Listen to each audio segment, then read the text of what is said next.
imbaraga wacu yaranditse aravuga ngo ni dinamis, ni imbaraga zazuye Yesu zikamuvana mu gituro zikazura n'abandi bera babanjije ngo bari bari Yerusalemu ngo babona batembera umujyi wose bazuye. Izi mbaraga zamuzuye nizo zizazamura itorero. Umuntu wese ufite umwuka wera, umuntu wese wuzuye imbaraga z'umwuka wera, ku munsi wo kujyana itorero azabyumva. Ariko abandi udafite uwo mwana agafite ubugingo, Yesu azaza rero. Ntabwo tuzi umunsi n'ibihe, ntituzi igihe azazira, ntituzi isaha, ntituzi umunota. Icyakora nta kintu na kimwe, mbashaka amakuru y'abizera, mujye musoma ijambo mu ndweho n'irindi, nta kintu na kimwe ijuru ryakora aho niho habitse ubwiru, ritamenyesheje intore zayo ziyitakira amanywa nijoro. Abera bafite amakuru, bafite n'igihe, bafite n'umunsi, bafite n'isaha, kuko umuririmbyi yararimbye avuga ngo nkunda kumva amakuru y'umurwa. Bahora biboneje, bahora uzi umugeni ugiye kurongorwa, uzi umunsi w'ubukwe wageze, batangiye kuvuga ngo abakwe ngo bageze. Twebwe abizera, umukwe yarangije gufata irembo, yarakoye, inkwano zarariwe, imyitegurire irarimbanije, dutegereje mariage, ngo ntabwo tuzi umunsi n'igihe. Turabizi muri iyi revolution cyangwa se muri iyi siècle ya 18e siècle no muri 20e siècle jusqu'à maintenant, kugeza n'uyu munsi, no muri iyi siècle ya 21 turimo, niho abagabo nka ba Theodore Herzl, abadamu nka ba Alice Bell batangiye gushyiraho amajenda yo guteguriza antikristo uko azaza. Aha rero niho haje hatangira kuba mu rusobe rw'izi za muvoma, muvoma nyinshi, muzakurikire muvoma nyinshi. Abantu baba mu madini mukurikire izi muvoma zanyu, izi z'Abadventiste, z'aba Ellen White. Iyo umuntu abivuze bahita barakara, ariko icyo nzi cyo nuko Yesu azaza kandi azaza gukuraho amateka. Aba Mormon, aba Calvin, uri kumva, ni benshi muvoma zavutse, cyane cyane nyinshi zavukiye muri Leta Zunze Ubumwe za Amerika, zaje zisa nkaho zigenda zishyira ubuyobe, rimwe na rimwe ziza zidetektinga, zemeza amatariki Yesu azagarukiraho, zikavuga n'imyaka azagarukiraho, ziza zinahimba ibyahishuwe zikabigoreka kugira ngo abantu bagume muri ako kayubi, nk'akari karabanje mu gihe cya Constantine, bari barabujwe gusoma Bibiliya. Aho naho babonye ko kubuza abantu gusoma Bibiliya mu gihe cya Reforme ya Marite, ububyutse bwaramanutse. Reka babwire ko nawe utangira amazi, ibintu byose bakora, ibintu byose barwanya kwerekana ko Yesu yavutse, akambara umubiri, agapfa, akazuka, akaba azagaruka gutwara itorero. Inzira yose bakora babisiribanganya, ntibizakunda. Ndagusuje neza kandi nguhaye ikaze. Nitwa Prince Robert, umuhungu w'Imana n'Abanyarwanda, n'umuntu wese wumva ururimi ndi kuvuga. Iyi channel yitwa Prince Robert Rwanda. Tunyuzaho ibiganiro by'iyobokamana. Ndi umukristo, nzahora ndiwe mu bintu byose. Buri muntu wese mu buzima bw'Imana yamuhaye n'amahitamo, buri muntu wese bafite ibyo yahisemo. Harakubwira ngo ngende umunyapolitike, ndakubwira ati ndi umukinnyi w'umupira, ndakubwira ati ndi umunyedini. Buri wese aba afite amahitamo yahisemo.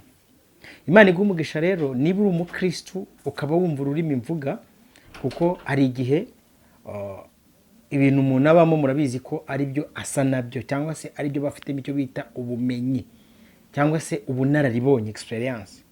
Rero niba uri umukristo ukaba wumva iyi mvugo ndi kuvuga, ururimi ndi kuvuga, Imana igumugisha gukurikira iki kiganiro. Ndakikurara, iki ni ikiganiro cyiza, ni ikiganiro tugiye gusangira. Imana numvishe yashyize ku mutima wanjye, natekereje ko tuganira. Hanyuma reka nshimire n'ubuyobozi bwacu bw'igihugu bwemereye, bwahisemo umuyoboro mwiza wo kwemerera buri muntu kugira imyizerere ye yemera, ipfa kuba itabangamiye abandi. Imana ibaho umugisha. Nje mu kiganiro rero, iki kiganiro cyitwa Gospel Talk. Hanyuma niba utarakora subscribe kugira ngo ujye ukurikira ibiganiro byacu, bikore. Niba ari ubwa mbere uje hano, Imana iguhe umugisha. Abahasanzwe namwe, uyu muryango mugari wa Prince Robert Rwanda, ndetse n'abari basanzwe kuri Yada babashe kuza, nongeye kubaha ikaze nanone. ndabizi neza ko uko mu nkunda ariko nanjye mbakunda. Imana ibamugisha. Uyu munsi nifuje ko tuganira ku kugaruka kwa Yesu. Kugaruka kwa Yesu bivuze ngo umuntu agaruka ahantu yaje. Abemera nk'uko nemera, abamwizera nk'uko mwizera, murabizi ko yaje mu isi. Ariko nubwo yaje mu isi, Yohana yaranditse aravuga ngo yaje mube abe ntibamwemera. Aravuga ariko ashyiraho icyitonderwa avuga ngo icyakora abamwemeye bose bakizera izina rye yabahaye ubushobozi bwo kuba abana b'Imana. Si n'ubushobozi gusa, arandi masezerano yagiye abaha. Harimo isezerano rikomeye ryo kubaha amahoro atari nk'ay'ab'isi. Abaha n'irindi sezerano ry'umufasha cyangwa se ari wo mwuka we, umwuka wera, ari we mujyanama. Hanyuma abayoborwa n'uwo mwuka w'Imana rero nibo bana b'Imana, nibo yabyaye. Mbahaye ikaze rero muri iki kiganiro, mwebwe dusangiye amakuba, ibyago, gucungurwa by'umwami wacu Yesu Kristo. Imana ibamugisha kandi ibereshe ukuri ariyo jambo ryayo. Tugiye kuganira kuri uku kugaruka kwa Yesu. Hanyuma iyo tuvuze ngo kugaruka kwa Yesu, ese koko azagaruka? Iki ni ikibazo kibazwa na za ngeri z'abantu bose navuze. Bafite amakuru kuko Yesu ni izina rimwe mu mazina nk'uko Bibiliya rivuga, mu isi, mu ijuru ndetse n'ikuzimu, risumba ayandi mazina yose. Donc tugira abitwa ibyamamare. Umuntu ashobora kuza akaba icyamamare hano mu Rwanda, ariko wajya nko muri Congo ugasanga ntabwo bamuzi. Donc tukagira umuntu akaba icyamamare nka hano muri Afurika, akamera nka kuno kwa Diamond, ariko wajya nko muri Aziya ugasanga ntabwo bamuzi, cyangwa se no muri Amerika y'Epfo. Izina Yesu ni izina ryamamaye kurusha andi mazina yose yabayeho, kugera no ku rwego n'abakora amateka n'abandika inkuru bagerageza gushamikira kwandika inkuru zijya kugira ubuzima bumeze nk'ubwe. Ntabwo ari byo njemo, tuzabiganira. Ariko iri ni izina twahawe gukirizwamo mu isi cyangwa no mu ijuru. Ni izina rizwi, ni izina riri hit kurusha andi mazina yose. Ikibazo rero, abo bantu bamuzi, yaba basinziriye n'abakiriho n'abazavuka, bahora bahura n'icyitwa kuvuga ngo azagaruka. Bamwe bakavuga ngo ese azagaruka, bamwe bakavuga ngo ni imigani, ni inyandiko z'abantu. Ese koko kubamwizera namwe mwemera ko ari imigani y'abantu nk'uko abantu bakunda kubivuga? Njye mpamya neza mu byiringiro byanjye n'umwuka w'Imana untwara, kuko buri muntu wese aba afite umwuka umuri inyuma, umuyobora, umugenga, rimwe na rimwe umubyutsa mu byo ajyamo. Buriya abantu bajya ku mupira, njye sindabyuka ngo numve mfite taki yo kujya kureba za Rayon Sport, ariko hari abandi bantu uwo mwuka ubyutsa. Buri muntu wese aba afite umwuka umuyobora. Njye rero umwuka w'Imana niwo untwara, hamwe n'abandi bizera kimwe nanjye. Reka tugiye kuganira. Ese koko muri iyi myaka 2000 twongeyeho n'indi myaka 26 irashize, kugaruka kwa Yesu n'inkuru ze ni ukuyobya abantu? Iki ni ikibazo abantu benshi bakunda kwibaza. Hari imirongo kubizera cyangwa se abantu basoma Bibiliya igaragaza intumwa zerekanye zigaragaza ko Yesu azagaruka. Iyo usomye Matayo 24, iki gice cya 24 cyose ukakirangiza, Mariko 13 ukayirangiza, na Luka 21, herekana neza uburyo ki Yesu azagaruka n'ibimenyetso bizaranga kugaruka kwe. Yemwe n'intumwa zarabihamirijwe ubwo marayika w'Imana yamuzamuraga. Amaze kuzamuka ngo baramutumbira. Bamaze kumutumbira ngo babona ibicu biramubakingirije. Bimaze kumubakingiriza, marayika w'Imana azababwira amagambo meza akomeye. Aravuga ati uyu Yesu mubonye agiye, uko agiye niko azagaruka. Hanyuma ikintu kizazana Yesu ni ikihe? kimwe mu bintu bizagarura Yesu ni ugutwara umugeni we cyangwa se itorero yameneye amaraso. Abantu benshi ntabwo bazi ko nagaruka aje gutwara itorero rye. Pawulo yarabihamije ayandikira Abatesalonike, arababwira ngo umunsi azagaruka aje gutwara itorero, abapfuye bizeye n'abazaba bakiriho bazazuka kumuteranirizwaho bamusange. Iyo tuvuze kuzuka, abantu benshi kubera kuba mu madini baceza, njya kuvuga ngo kuba mu madini baceza, ni kadanse nyine, batura baceza, bakora ibimina, ntibabone umwanya wo kwiga ijambo ry'Imana. Ntibamenya ko isi nyuma y'uko Yesu abaye imfura yo mu kuzuka, isi itegereje imizuko igera muri 7, umwe we warangije kuba. Muribuka ko abantu abera bapfuye bizera mbere ya Yesu Kristo. Yesu amaze kuzuka ngo ibituro by'abera byazutse i Yerusalemu, barabibona, n'abandi bera bose bo mu isi ubu bari muri paradiso. Mbabwire ko umuzuko utegerejwe ni umuzuko w'itorero rya Yesu Kristo. Cyokoza bitewe n'impamvu yo kuzuka, hari imizuko 2. Hari umuzuko w'abantu bazazukira guhabwa ubugingo buhoraho no kwimana ingoma na Yesu. Hakaba n'umuzuko w'abantu bazazuka bazukiye gukorwa n'isoni. Hanyuma bitewe n'igihe cyo kuzuka, isi itegereje imizuko 7. Tuzabiganiraho uyu munsi, ndi kuganira kugaruka kwa Yesu. Hanyuma Yesu azaba aje gutwara itorero nk'uko nari mbabwiye. 2, aze guca imanza no kurangiza amateka. 3, no gushyiraho ubwami bushya cyangwa se ingoma ye y'imyaka 1000. Ibyahishuwe byo Yohana abisobanura neza, avuga ukuntu Yesu azagaruka n'iyi mirimo izaba igize gute, izaba imuzanye. Abantu benshi rero bamwe bagenda bagwa mu kuyoba, ariko nshaka gukuraho. Misi yashize nakoze titre ndavuga ngo Yesu agiye kugaruka, ngo kandi azagaruka muri uku kwezi kwa 3. Urumva nimvuze ukwezi kwa 3, nago abantu nago bahise baza muri uku kwezi turimo. Ariko kimwe mu bintu bishobora kuyobya abantu bose bo mu isi yose ni ukwicara abantu bagashyiraho umunsi, igihe, isaha Yesu azagarukira.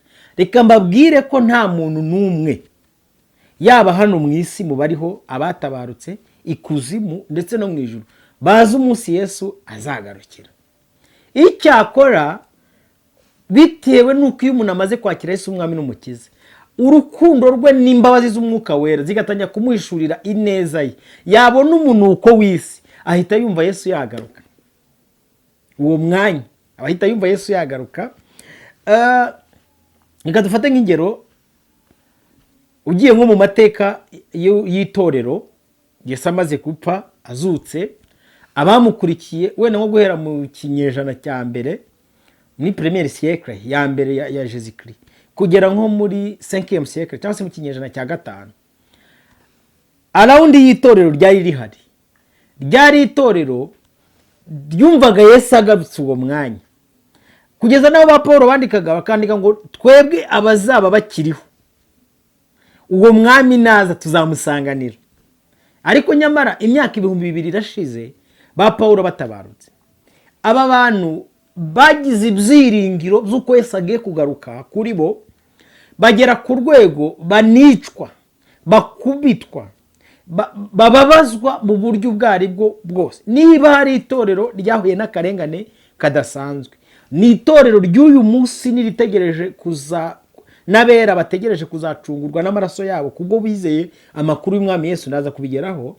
N'irindi torero ryabanje ku gihe cya Yesu, nubwo n'abandi bakubitwa buri munsi, bapfa buri munsi, barenganywa buri munsi, ariko aya matorero impamvu nyavuze yababajwe ku mubiri cyane kuruta uko yababazwa ku mwuka, mu gihe uyu munsi andi matorero ndaza kubabwira yagiye afesinga ku mwuka kurusha ku mubiri.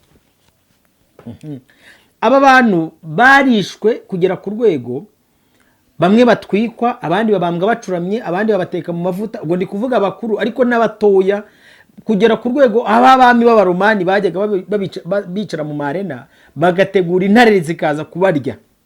cyangwa se bagategura ibimasa bikaza kubaribata bari gupfira umusaraba. Ariko mu rupfu rwabo havukagamo abandi bizera. Babwire ko iyo umuntu yizera cyangwa se afite imyizerere muri we, iyo myizerere igira imbaraga yo kwemera no kujya mu rupfu kuruta uko warumukangisha.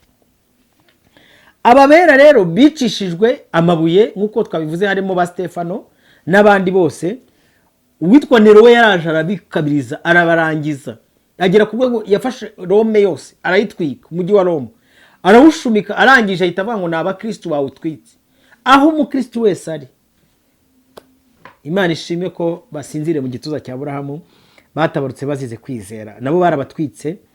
Kandi ndashimira Imana nk'uko namye mbivuga, urupfu rwabo nirwo rwavuyemo imbaraga n'uyu munsi duhamya umwami wacu Yesu Kristo. Aba bakristu bo muri iyi siècle nababwiye guhera ku ya mbere kugeza mu ya gatanu, bari bafite ikimenyetso gifatika cyo kugira ngo bamenyane, kuko ni naho babakuraga bakagenda babajondora mu bandi bakabica.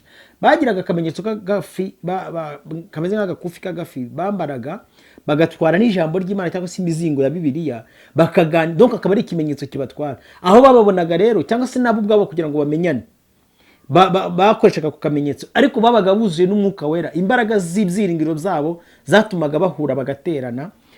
Barabishe pe. Ndi kubaha story y'ukuntu bategereje umwami Yesu bavuga ngo agiye kugaruka, barinda batabaruka atagarutse. Ariko iyo ziringiro byabo n'uyu munsi niko itorero ryagakwiye kuba ribifite. Mu kinyejana cya gatanu kugera mu kinyejana cya 15 haje abandi bizera, kuko n'uburyo bwo gutangira kurwanya umwana w'intama w'Imana bwari gutangiye kwiyenseramo. Reka mbabwire yuko urugamba rwo kurwanya Kristo nabe, nubwo mu isezerano rya kera rugaragara rutangira muri Edeni, ariko nyuma y'urupfu rwa Yesu Kristo ingamba zo kumurwanya zagiye zizamuka kugera ku rwego ni naho aka karengane kavaga. Bamwe badashaka ko Kristo avugwa, abandi bashaka ko avugwa. Rero mu kinyejana cya 5 hatangiye gusa nkaho ba Constante basa nkaho bavuga ati ariko aba bantu tugumya kubica, uko tubice niko agenda azuka abandi, kandi mu rupfu rwabo bizarangira ntacyo tubakozeho, ahubwo isi yose imenya ubutumwa bwiza. Uko bura iyo wishe umuntu umuhora ikintu, inkuru iroroha kujya kuba ari inkuru y'umuntu wapfuye no kumubara icyamwishe. Muzarebe muri quartier mutuyemo, iyo hari nk'umuntu wapfuye yiyahuye, inkuru irasakara ahantu hose, cyangwa n'izi mbuga nkoranyambaga tubaho, mubona ko abantu benshi iyo bapfuye wenda hari insida yabaye idasanzwe bihita byamamara. N'abantu rero bahorwaga ubutumwa bwiza byaramaraga. Abantu bamwe abami barangije baravuga ati rero mureke ahubwo dushaka ko twahidinga uru rupfu rw'aba bantu, twiyenseremo tujyemo duhimba imyizerere ya gikristo ariko itajyanye. Aho niho urugamba rwo kurwanya bera rwatangiye kuza, batangira kugenda barema imyizerere bashaka kwicomeka mu buryo bwa gikristo. Ariko abagumyaga kwizera Kristo baragumye baramwizera, ndetse bagera ku rwego bitegura Kristo, bagomeza kumwitegura. Noneho bahindura uburyo. Bariya babanje bo guhera mu kinyejana cya 2 kugera mu cya 5 bizeraga Yesu ko agiye kuhitaza direct nkuko nababwiye. Aba noneho batangira kubaho mu buzima bwo kumva ko Yesu bakwiye guhora bibonesha, bakwiye guhora biteguye, bakwiye guhora buzuye umwuka wera, kandi bakwiye guhora ari imfura mu byo kwizera. Donc bakajya bagana ijambo ry'Imana, bagumya baravuga ati uzajya atabaruka apfiriye mu mwami, imirimo y'izajya imuherekeza. Ariko na Yesu nanaza akaza kutwara itorero rye tuzamusanganira. Donc batangira kwizera, none bavuga ati mu rupfu rwe twizereramo, uri kumva ko niyo twapfa tuzamusanga igihe cyose azaza gutwara itorero, kuko ibihe n'ibihe ni ibya Nyagasani nk'uko Yesu yabivuze. Nubwo buzima bavandimwe babayemo barakomeza kugera mu kinyejana cya 16 ariho havugaga ikitwa mouvement de l'évolution, cyangwa se aha niho ba Martin Luther King, ba Martin Luther batangiye gukora reforme, ikitwa reforme, cyangwa se niba nakita ubuvuguruzi. Muri kiriya kinyejana guhera kuri 15 kugera kuri 15 hari hatangiye kwenseramo ubuyobe. Niho nababwiye ko intambara yo kurwanya umwana w'intama w'Imana yatangiye kwinjiramo, bagera ku rwego batangira gushinga aho ba Petero biciwe i Roma, bahashinga Kiliziya Katolika, batangira kwenseramo abapadiri noneho akaba aribo baba bafite uburenganzira bwo gusomera abantu ijambo ry'Imana. Nta muntu noneho ya mizingo y'igitabo bamwe bo muri ya siècle ya mbere kujya kwa gatanu baga bafite baganira ibyanditswe bari kusubiramo ubuzima n'amateka bya Yesu. Aba bantu bo muri 6e siècle au 5e siècle jusqu'à au 15e siècle batangiye noneho gusa nk'abababuza, bakababuza gusoma ijambo ry'Imana, bakereka abapadiri ko aribo bakwiye kubasomera n'abandi bapriste ko aribo bakwiye kubasomera ijambo ry'Imana. Bo abakristu nta mpamvu zo kwirwa bavunika, aribo bakwiye kubatambira. Batangira kongera kubakora block yo kugera ku mwami Yesu. Niho rero ba Martin Luther bavukiye bazana ikitwa reforme. Batangira kwigisha abantu gora biteguye umwami Yesu ko azagaruka, bamwiringira mu by'umwuka. Batangira kuzana ikitwa Bible study, abantu bagatangira kwiga ijambo ry'Imana bariganiraho nk'abantu b'iberoya. Icyo gihe murabizi ko hariho hatangiye kuvuka bitwa les protestants, aba protesta. Ariko ikintu cyari kibaraje ishinga ko kugira ngo bagumye bacukumbure mu byanditswe banitegure kugaruka k'umwami wacu Yesu Kristo. Aba rero nabo bamaze gutabaruka, urumva. Donc igihe cyabo kirangiye n'abandi ba reforma bagiye batandukanye. Noneho muri 10e siècle, 18e siècle jusqu'à 20e siècle haje mouvement prophétique. Izi mouvement prophétique navuga ngo ni nkubiri y'ubuhanuzi bagiye batandukanye. Niho hagiye havuka mouvement z'abadventiste, mouvement z'abayehova, mouvement z'abamormo n'izindi mouvement nyinshi zigiye zitandukanye zavutse muri iki kinyejana cya 20. Hari mushiki wacu witwa Clarisse yigeze gukora ibiganiro by'ukuntu izi mouvement zagiye zivuka. Imana imumugisha, muzajye kuri channel yitwa Vase Donner mukurikire. Hariho uburyo izi mouvement zagiye zivuka ariko zikavuka zije nazo kuyobya itorero, ziza kandi zigira mouvement z'abanyamwuka. Ibi rero ndi kubabwira impamvu nahisemo kubaganiza nkahera ku mateka.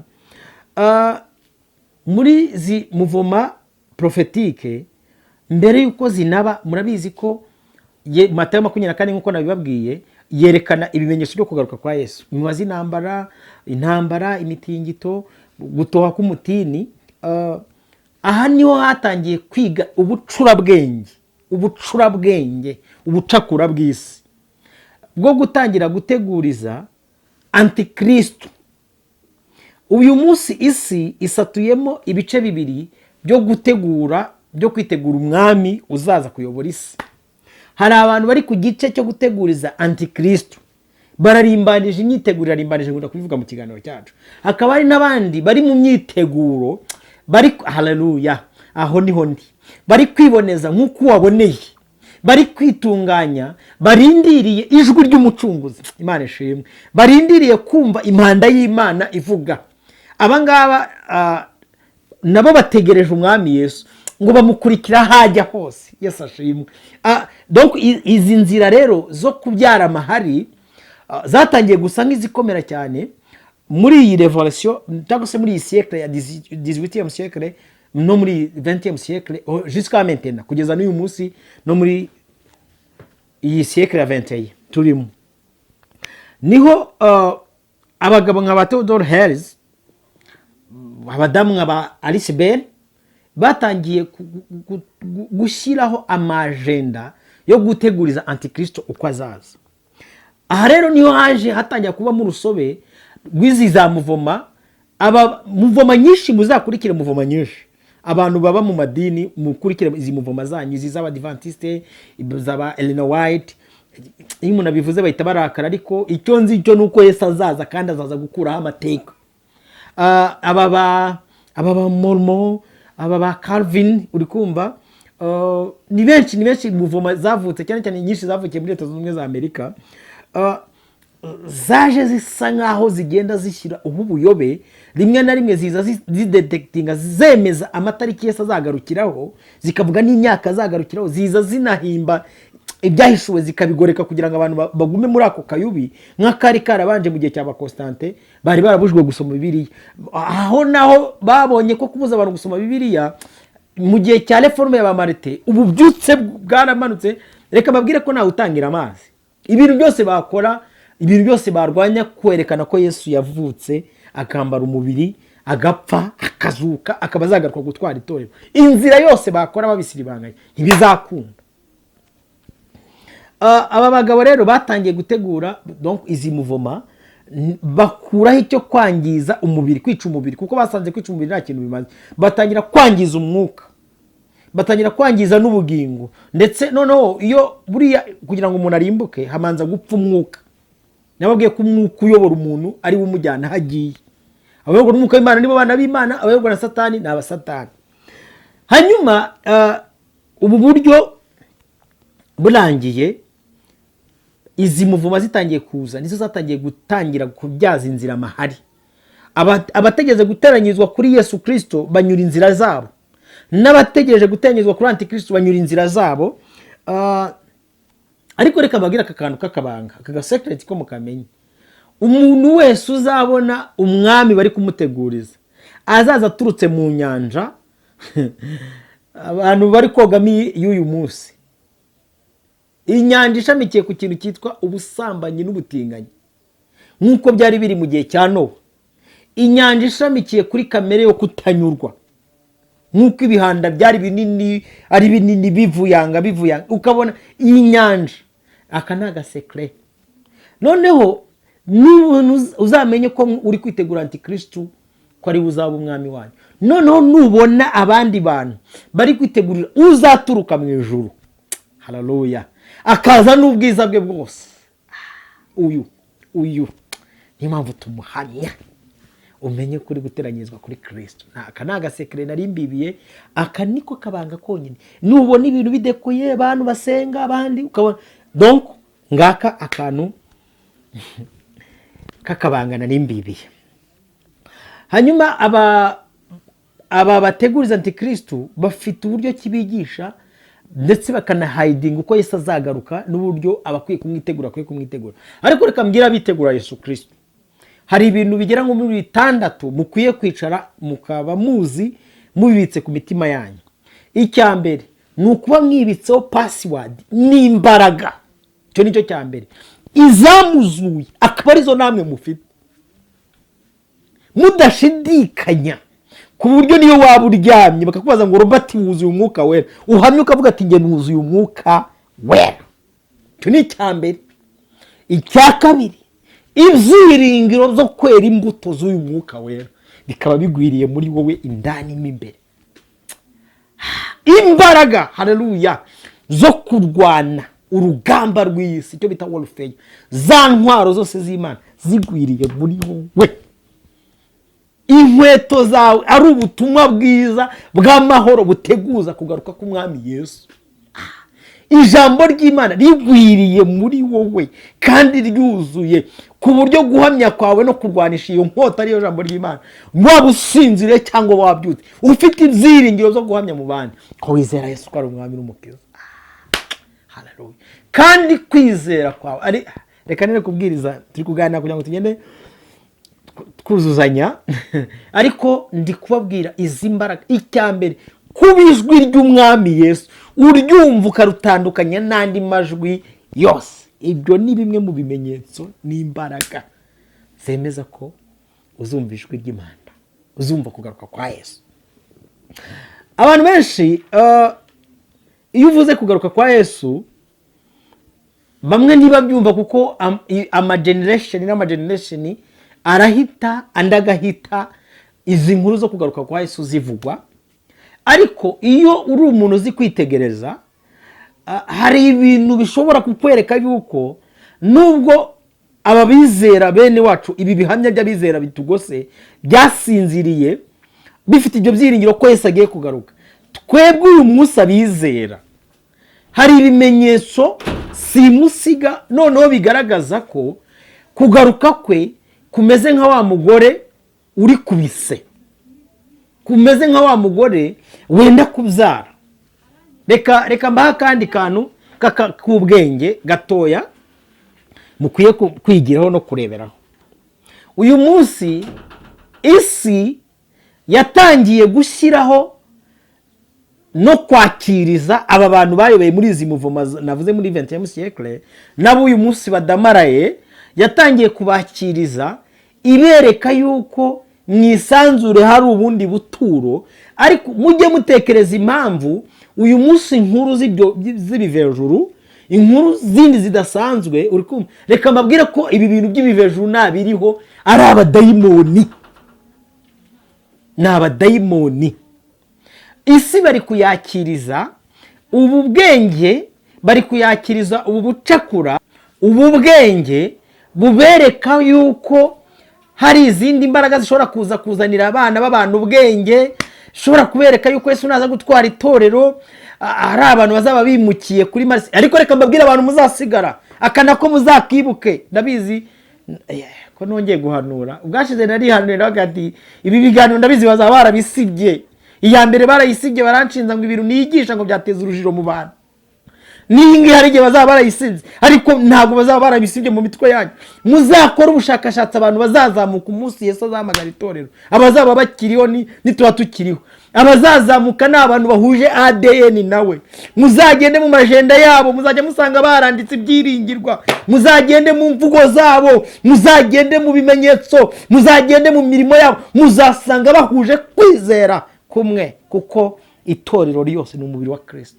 Ntibazababeshye, nimusigara abantu bagiye mu bukwe bw'umwana w'intama w'Imana, namwe abazasigara nibura muzagire mu gihe cyo kubabera muhamya muvuga atari ko nubwo muri kutubwira ko ari ibivejuru byabajyanye, nubwo muri gutegura ibindi birabuca by'ibihimbano, ariko hari izingiro twari dufite amakuru yuko hari igihe itorero rizataha. Mana ishimwe, abera tuzataha, abera tuzataha, abera tuzataha. Pawulo yabyanditse neza, yandikira Abatesalonike, haravuga ngo natwe abazaba bakiriho, abazaba bahumeka n'abazaba bapfuye bizera, azaduteranyirizaho mu kanya nk'ako guhumbya, azatuzamura itorero. Haleluya, azatwishyira. Abantu benshi bakunda kubaza ikibazo bambaza bati, ese Roba, uyu urebye neza ukitegereza neza, kugaruka kwa Yesu no gutwara itorero bizagenda gute? Kugaruka kwa Yesu ntago azaba ari ibanga. Yesu ashimwe. Abamucumise Bibiliya avuga ngo bazabimenya, abamurwanyije bazabimenya. Ikintu kizabibanga n'ubwiru bukomeye n'itorero ntaryishyira. Kuzamuka kw'itorero Bibiliya avuga ngo bizaba mu kanya nk'ako guhumbya. Hari umugabo umwe w'umuhanga yaravuze ngo kanya nk'ako guhumbya, guhumbya murabona ukuntu nkoze mumbya, ngo ni nka 0.6 y'igice cy'isegonda. Muri icyo gihe abapfuye bizera bazaba bazutse, itorero rizaba riri za mbaraga zazuye Yesu. Haleluya, zimwe zamuzuye nizo zizatwara itorero. Aho nta nubwo muzamenya uko bigenze, cyokoza impanda y'Imana nk'uko muri Isiraheli byagenze bari muri Egiputa. Farawo amaze kuvuga ati mubarekure bagende, uko biteguye bakazamuka. Murabizi ko Abisiraheli ni igishushanyo mbonera cy'itorero, uko biteguye impanda z'Imana zikavugira mu buntu bose, utari ukenye utari wambaye. Reka mbabwire uyu munsi abari kwiboneza n'abafite ibyiringiro bifite ubugingo nk'uko tubifite, reka mbabwire ngo mukomeze mwumve ijwi ry'Umucunguzi ahajya hose, mumukurikire, mwe kwiyandurisha aba bagore ariyo madini y'uyu munsi, abashuka badamararisha, abashukisha ibyinshi bigiye bitandukanye. Muhore mwiboneje nk'uko waboneye, kuko ku munsi wo guhamagara itorero azavuza impanda. Abamwizera bose bumva ijwi rye, kandi ni fenomene, imbaraga. Wacu yaranditse aravuga ngo ni dynamisme, ni imbaraga zazuye Yesu zikamuvana mu gituro, zikazura n'abandi bera babanjije, ngo bari bari Yerusalemu ngo babona batembera umujyi wose bazuye. Izi imbaraga zamuzuye nizo zizazamura itorero. Umuntu wese ufite umwuka wera, ayiwe, umuntu wese wuzuye imbaraga z'umwuka wera, ku munsi wo kujyana itorero azabyumva. Ariko abandi udafite uwo mwana agafite ubugingo, Yesu azaza rero. Ntabwo tuzi umunsi n'ibihe, ntituzi igihe azazira, ntituzi isaha, ntituzi umunota. Icyakora nta kintu na kimwe, mbasha amakuru y'abizera, mujye musoma ijambo mu ndweho n'irindi, nta kintu na kimwe ijuru ryakora aho niho habitse ubwiru, ritamenyesheje intore zayo ziyitakira amanywa nijoro. abera bafite amakuru, bafite n'igihe, bafite n'umunsi, bafite n'isaha, kuko umuririmbyi yararimbye ngo nkunda kumva amakuru y'umurwa. Bahora biboneje, bahora uzi umugeni ugiye kurongorwa, uzi umunsi w'ubukwe wageze, batangiye kuvuga ngo abakwe ngo bageze, twebwe abizera umukwe yarangije gufata irembo, yarakoye, inkwano zarariwe, n'imyiteguro irarimbana, dutegereje mariage, ngo ntabwo tuzi umunsi n'igihe. Turabizi hari ibanga ry'abakijijwe nubwo mubona bagenda. Haleluya. Abizera bafite ibanga rikomeye babitse mu mitima yabo. Dawidi yaravuze ngo nabitse ijambo ry'uwo nyiri ijambo kugira ngo namucumuraho. Mana ishimwe, dufite ibyiringiro, kandi ikiduha imbaraga ni urupfu rw'abatubanjirije. Hari indirimbo mfite, ako mana, ubu hazagize umuntu uzana amafaranga tukayijyana muri studio tukayikora. Za mbaraga zabanye n'abatubanjirije n'uyu munsi ziracyakora we, ya mirimo yakoranye n'abatubanjirije n'uyu munsi iracyakora we. Cyangwa umuntu wumva ashaka kujyana muri studio azaze nyimwe agenda yiririmba ufite ubushobozi, nta kimana ishimwe. Ariko mana, uko yo wari uri kera n'uyu munsi nikore. Ayiwe. Abaririmbyi bakomana, aba baririmbyi bagiye hehe, bajyaga baririmba bavuga ngo nubwo dusangira ibishyimbo, tugasangira ibijumba, tugasangira amakuba, ngo ariko twebweho dufite ibyasezeranijwe, tubikiwe ikamba ry'ubugingo buhoraho. Azaza nazatinda, azaza nazatinda, nk'uko yabisezeranye natwe. Azaza nazatinda. Buri munsi isi igenda igira abantu batabaruka, ariko hari n'abera batabaruka. Kambatume nimugerayo muzababwiye ngo natwe turi mu nzira. Mana ishimwe, kuko urupfu Imana yarugise irembo, ubu natwe turi mu nzira. Nimugerayo muzabatashye, mubabwire uti abera abandi bari kwirimbisha. Haleluya. Dufite ibyiringiro, bifite ubugingo. Nubwo isi iri kujijisha, amafilime ari gusohoka, ibyigisho bigiye bitandukanye, ariko reka mbabwire ngo hari igihe umwami Yesu azahagarara ku bicu agahamagara itorero rye rikamusanganira. Hari igihe umwami Yesu azaza kumaraho byose. Hari igihe umwami Yesu azaza kwima ingoma ye y'amahoro y'imyaka 1000.